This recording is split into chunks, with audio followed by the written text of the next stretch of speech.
Tapi nggak respon, nggak ngomong, nggak apa. Jadi kayak segini gitu, "Mah, kenapa Mah?" Terus gitu-gitu, aku langsung pegang.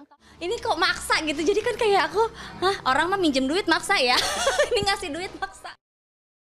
Di balik sorotan kamera, di balik senyuman ramah dan penampilan glamor seorang selebriti, tersimpan kisah pengorbanan yang tak banyak diketahui publik. Hari ini kita akan menyelami perjalanan seorang artis muda berbakat Chika Jessica yang dengan tulus menolak job di acara-acara besar televisi. Demi sesuatu yang jauh lebih berharga, ibunya yang sedang sakit keras. Nama Chika Jessica mulai bersinar sejak kemunculannya di beberapa program televisi swasta.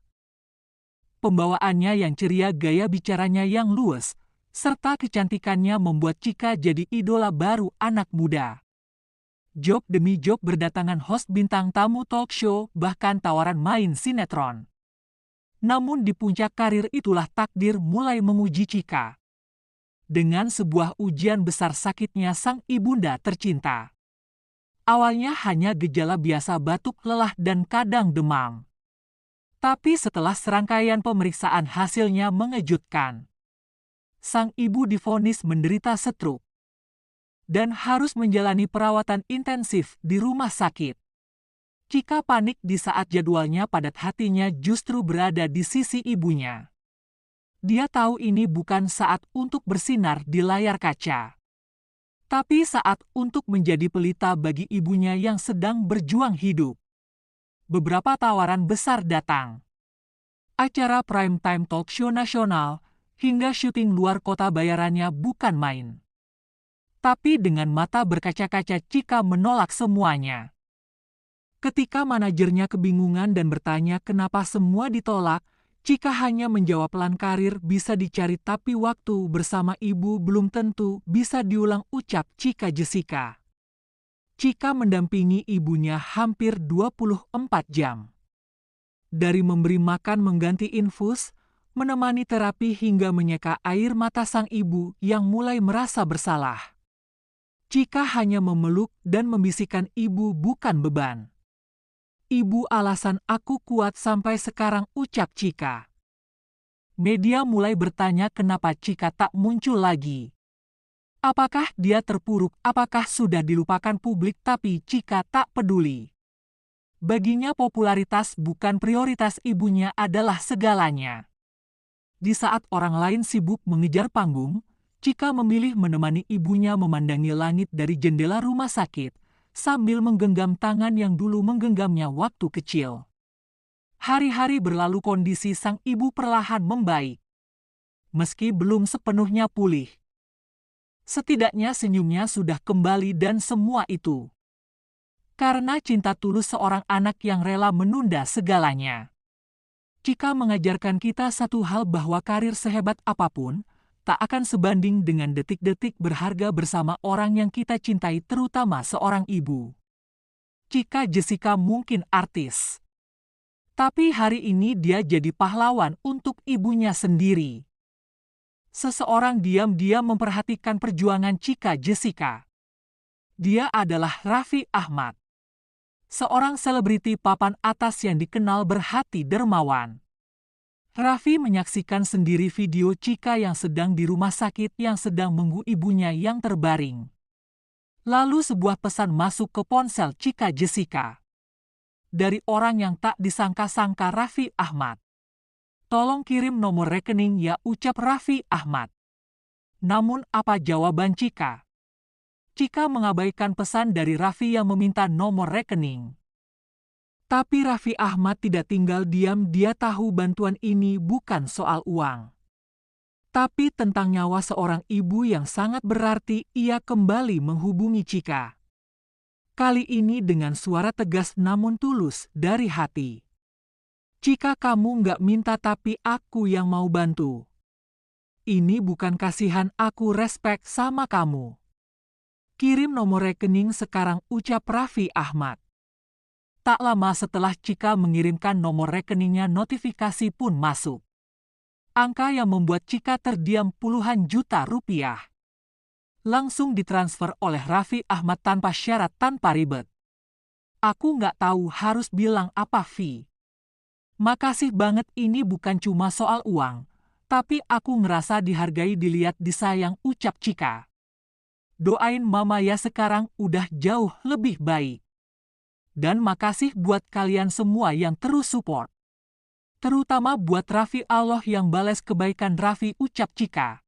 Kan maksa tuh minjem duit kan. Ini nggak ngasih duit, dia maksa. Masya Allah. Kamu ditransfer Raffi Ahmad karena dia ingin membantu kamu dalam pengobatan mama. Iya kak. Oh, Masya Allah. Masya Allah. Jadi berapa kali sih dia, kayak gimana sih dari awalnya dia? Dari tahun lalu. Dari Kan tahun mamaku lalu. kan udah jalan cuci darah tuh hampir jalan tuh mau 2 tahun lebih. Nah pas mama cuci darah, Raffi juga udah tahu. Nah itu kan udah hampir jalan 2 tahun yang lalu. Nah tahun lalu Raffi udah sini aku bantuin buat biaya mama, kata dia gitu. Nggak usah, aku bilang gitu. Enggak, itu ketemu atau obrolan tiba- di belakang di Panggung. ya kita sebelum syuting lah di ruang make up lah gitu. Emang kamu cerita apa? Nggak mungkin karena dia juga tahu beritanya gitu kan. Jadi kan nanti bahas ini ya, di briefing dulu kan. Terus kan akhirnya dia tahu. Terus dia juga nanya-nanya, kenapa mama ya gini. Ya teman-teman kan kayak Karos kan nanya, kalau nggak ada kamera pun tetap ngobrol gitu. Jadi sinilah aku bantu, aku bilang gitu. Nggak usah aku bilang gitu. Udah tuh. Terus udah gitu kemarin lagi, sekarang kan lagi sering syuting bareng. Dia gitu lagi tuh, sering bercandaan kan. Ciko jomblo nih, jomblo bla bla bla gitu. Tapi dia keren loh bla bla bla gitu kan. Dia lagi rawat ibunya yang sakit. Kita doain semoga sembuh ya, aku bilang gitu kan. Makasih transferannya 3M. Aku sering bercanda gitu. Waduh dia gitu-gitu kan. Udah sih habis itu, habis selesai bercandaan gitu, tiba-tiba pas kombrek dia Minta nomor transfer, minta rekening untuk transfer segini, dia bilang. Jangan, aku langsung berkaca-kaca Kak Ros, merinding. Kok enteng banget orang ngeluarin duit segitu. Aku beneran kayak langsung, wah sadis banget. Enggak usah, cepetan. Sementara kan dia pun sibuk kan Kak Ros. Jadi udahlah, aku pikir dengan niat dia kayak gitu aja kan aku udah, Masya Allah gitu kan. Udah tuh berlalu lah, minggu depannya syuting lagi. Udah pas syuting, Cika, gue tungguin lo, kata dia gitu. Mana rekening? Oh iya, jadi sebelum itu juga kamu belum kasih nomor rekening? Belum Kak, karena kan kayak Tapi dia inget ya? inget Kak Ros gitu kan. Kok dia inget ya? Aku bilang gitu kan. Ya udah, sini berapa? Ini mau tag nih. Cepat berapa? Kirim sekarang. Dia gitu ya. Udah aku pikir kan, ya udahlah ini buat mama. Dia bilang kan buat pengobatan mama ya. Ya udahlah, akhirnya aku terima Kak Ros. Ini aku bilang, sumpah, aku beneran, aku berkaca-kaca, aku mau nangis. Jangan nangis, nanti aja nangisnya kalau aku meninggal. Makin nangis nggak sih? Ini orang baik kan nggak boleh meninggal ya. Harus panjang umur ya. Ngomongnya gitu sih? Iya kan, sebel ya. Ih, di situ juga iya aku kayak, ya Allah, sebel. Apaan sih Dan tuh kalau gue nggak punya duit, gue minjem duit sama lo. Ya kapan lu nggak punya duitnya ya? Amin, dia banyak rezeki. Insya Allah udah bantu orang. Amin. Tapi sebenarnya kan kamu sendiri, ini kan kamu emang juga tuh kerja, juga membiayai pengobatan mama. Bahkan kamu karena merawat mama juga jam kerja kamu kurangin. Ya. Dan itu kan kamu pakai uang tabungan ya untuk biaya pengobatan kemarin ya mama. Sebenarnya itu emang dalam kondisi kalau ada butuh bantuan, kalau dapat bantuan tuh kayaknya wah lebih meringankan atau gimana? Ya alhamdulillah tuh sebenarnya tabungan aku, biaya aku pun untuk selama mama sakit tuh masih cukup banget. Jadi kalau misalkan tiba-tiba Raffi bantu, ya akhirnya ini akan aku pakai untuk tabungan dulu ketika amit-amit tiba-tiba kan kayak Butuh kemarin banget gitu. Kejadian harus CT scan, harus bla bla bla, harus apa, harus rawat inap, kayak gitu-gitu itu kan memakan biaya yang lumayan gitu kan. Lumayan ngagetin ya? Lumayan ngagetin Karos. Jadi kadang kalau misalkan aku tabungan cukup, tapi misalkan aku syuting nih seminggu, terus kan udah keluar honor nih, terus tiba-tiba mamaku masuk rumah sakit harus rawat inap.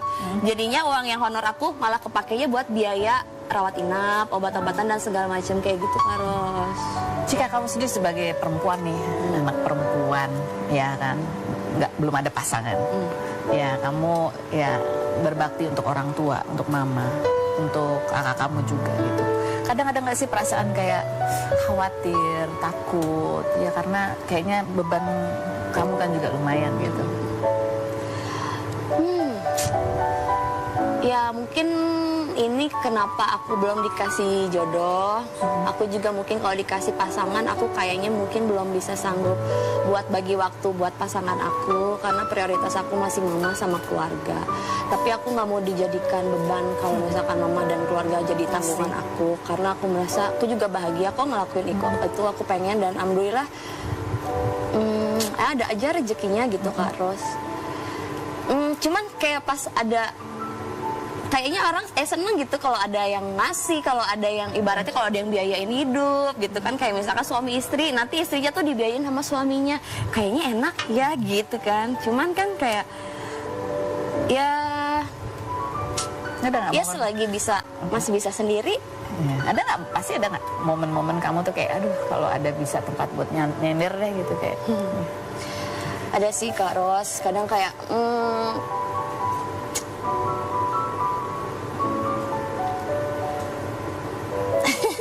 ya jatuhnya sekarang ya kalau secara fisik gitu kan ya nggak ada ya. Kalau misalkan ngadu apa-apa pasti kan doa, udah ngadunya sama Allah aja. Ya pengen kadang kalau misalkan lihat pasangan sendiri itu enak, tapi berdua lebih enak deh kayaknya gitu ya. Kadang kita hanya perlu satu orang yang peduli. Untuk mengubah segalanya, terima kasih Raffi Ahmad. Terima kasih atas ketulusan yang tak banyak bicara tapi nyata. Dan untukmu Cika Jessica. Teruslah kuat, ceritamu adalah bukti bahwa kebaikan masih nyata di dunia ini. Jika kisah ini menyentuh hatimu, bantu sebarkan video ini. Agar lebih banyak orang terinspirasi untuk membantu sesama. Jangan lupa like, subscribe, dan nyalakan lonceng notifikasi.